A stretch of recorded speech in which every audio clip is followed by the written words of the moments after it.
Yes, c'est parti, on se dirige vers Saint-Sergue dans le Jura suisse où je connais une belle prairie. On va pouvoir faire une vidéo de présentation du matériel que j'utilise en expédition avec Alan. Donc c'est parti, je suis super excité.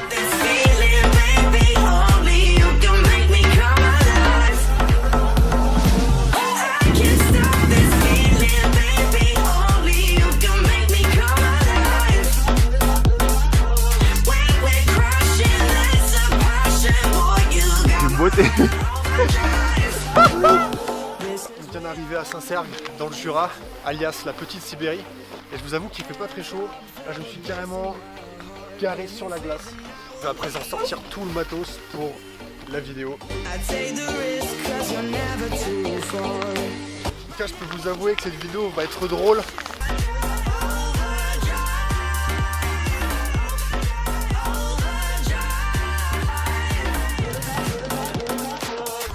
Cool. Et tu sais, non, aucune punchline est sortie. Bonjour à tous et bienvenue dans cette nouvelle vidéo, c'est Mathias Serra et aujourd'hui je vais vous expliquer comment vous habiller lorsque vous faites une expédition hivernale, par exemple ici dans les Alpes. Donc, je vais vous expliquer en 1 comment est-ce que je m'habille, en 2 quel est le matériel de sécurité obligatoire qu'il faut que vous emmeniez avec vous lorsque vous faites du ski rando, lorsque vous êtes en moyenne montagne, voire en haute montagne. En 3, quel est le matériel que j'utilise pour dormir dans un bivouac sur la neige. En 4e, le matériel annexe autour du bivouac, tout ce qui est couteau suisse, couverture de survie, etc. Et enfin en 5e, le matériel qui n'est pas forcément obligatoire, mais que je recommande fortement, surtout si c'est votre première sortie en hiver. Alors je vais commencer avec les habits. Donc sachez qu'il faut utiliser le système de couches, c'est-à-dire que plus vous avez froid, plus vous allez mettre des couches. La première couche, celle qui se trouve au niveau du corps, est la plus importante. Il faut que ce soit une couche qui respire. Et qui respire pourquoi? Parce que vous allez transpirer dans un environnement très froid. Et dès que vous allez vous arrêter, vous risquez d'attraper froid si vos habits ne sèchent pas rapidement. Donc tout ce qui est première couche, je vais m'habiller principalement avec de la laine de mérino. Il y a une marque très connue que j'adore qui s'appelle, j'utilise quasiment pour tout, y compris pour le caleçon, les chaussettes et également un collant. Voilà, plutôt que d'acheter un énorme pantalon, je vais préférer mettre un collant en mérino et un deuxième pantalon par-dessus, ça m'évite d'avoir froid. En général, je n'ai pas très froid aux jambes, donc ça marche très bien. Je vais montrer ce que j'ai maintenant comme t-shirt. C'est un t-shirt en mérino avec un grammage assez élevé et à longue manche. Voilà, ça va me permettre de faire du sport dans un environnement très froid et le t-shirt va respirer. Donc c'est-à-dire que dès que je vais m'arrêter, je ne vais pas avoir de t-shirt mouillé. Et d'ailleurs, je me rappelle, pour la petite anecdote, une sortie que j'avais fait, une de mes premières sorties, où je m'étais arrêté à peine 15 minutes pour manger et j'avais un t-shirt, j'étais habillé complètement à la touriste puisque j'avais un t-shirt en coton et en 15 minutes j'ai vraiment attrapé froid parce que j'étais mouillé en dessous et mouillé froid. Donc vraiment, je vous invite fortement à prendre du mérino parce que c'est une laine qui est réputée pour être à la fois chaude, légère, c'est-à-dire que voilà, ça peut se compresser, c'est très fin, très léger, et en plus de ça, ça sèche évidemment très vite. Ensuite, deuxième couche par-dessus le t-shirt à longue manche, une polaire. Alors j'utilise cette polaire généralement de chez et après je ne vais pas vous vanter les mérites d'une marque en particulier, toutes les polaires se valent plus ou moins. Celle-ci elle a le mérite d'être plus ou moins imperméable ici, mais après ça reste un gadget. Donc deuxième couche, une polaire toujours aussi très respirant. Il faut vraiment des habits techniques et je n'hésite pas à mettre le prix lorsque je pars justement sur des expéditions. Ça me permet tout simplement, pour tout ce qui est du matériel critique, non seulement au niveau de ma sécurité mais au niveau de mon confort, de savoir que le matériel va se comporter exactement comme il le faudrait. Et c'est vrai qu'il y a beaucoup de gens qui se demandent, voilà, est-ce qu'il faut acheter un matériel chez plutôt du matériel de grande spécialisé? Et je réponds toujours, voilà, si vous faites des sorties de plus en plus engagées, investissez sur du matériel plus cher mais qui se révélera vraiment être très utile et ça peut, comme je le disais, vous éviter de transformer votre temps de bonheur en véritable enfer.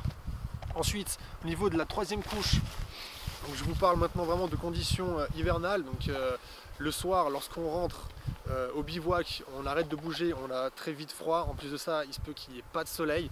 Donc pour ça, je sais que des personnes utilisent une veste polaire par-dessus la polaire.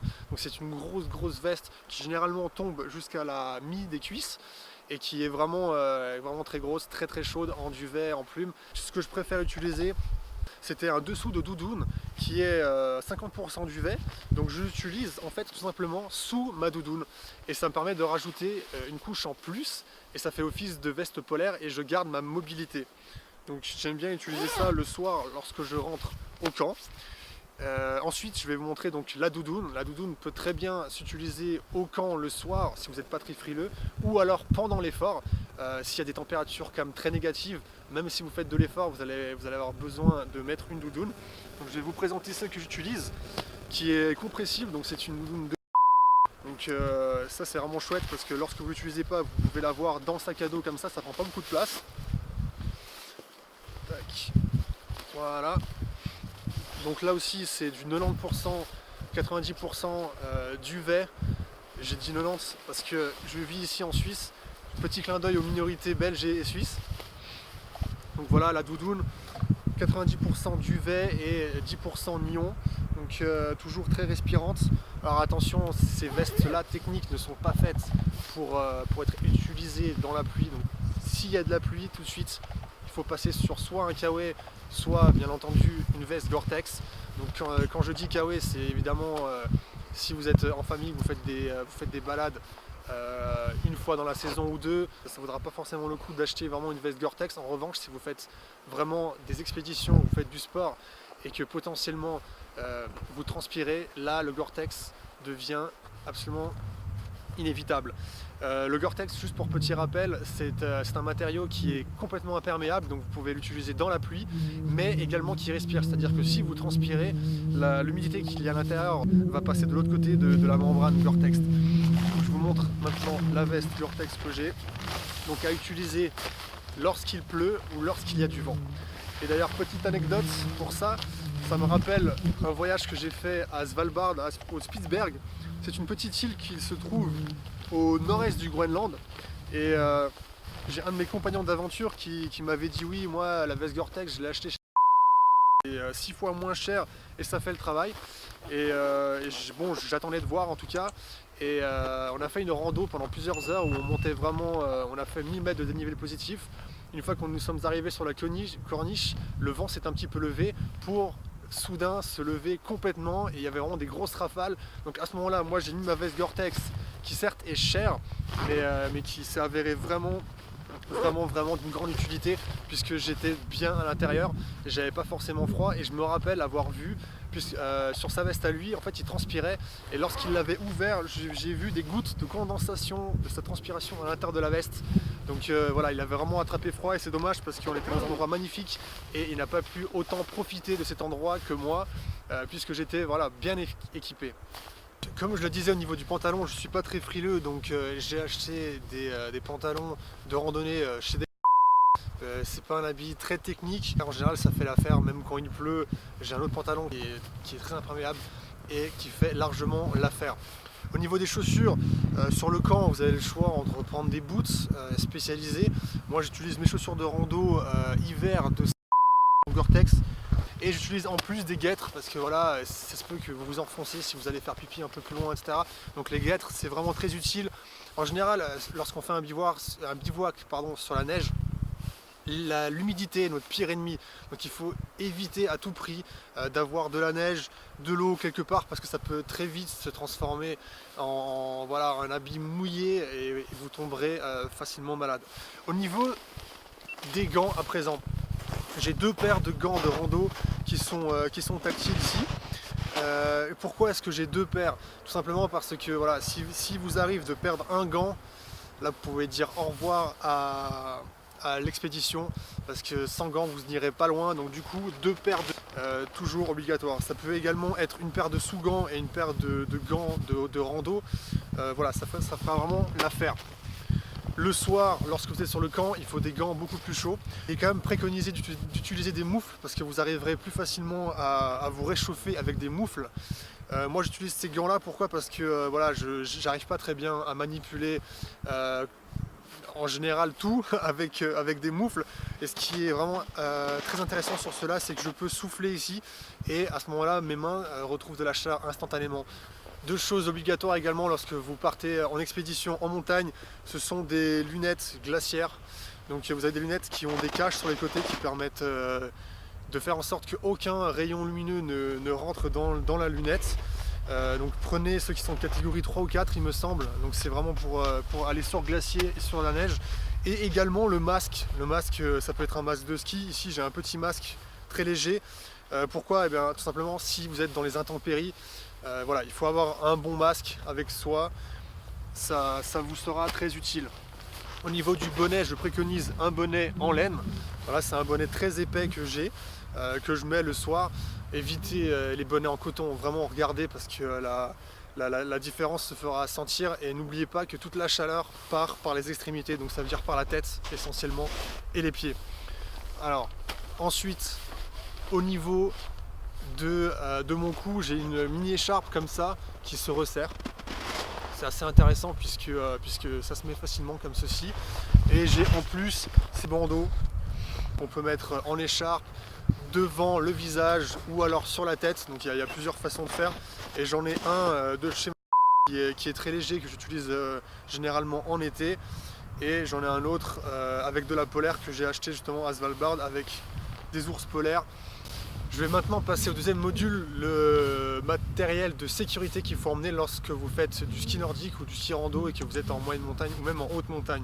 Donc il y a le trio absolument obligatoire lorsque vous faites de la randonnée en cas de risque d'avalanche, c'est pelle, sonde et harva. On dit en général qu'il faut partir en vérifiant que vous avez minimum 70% de batterie sur l'harva.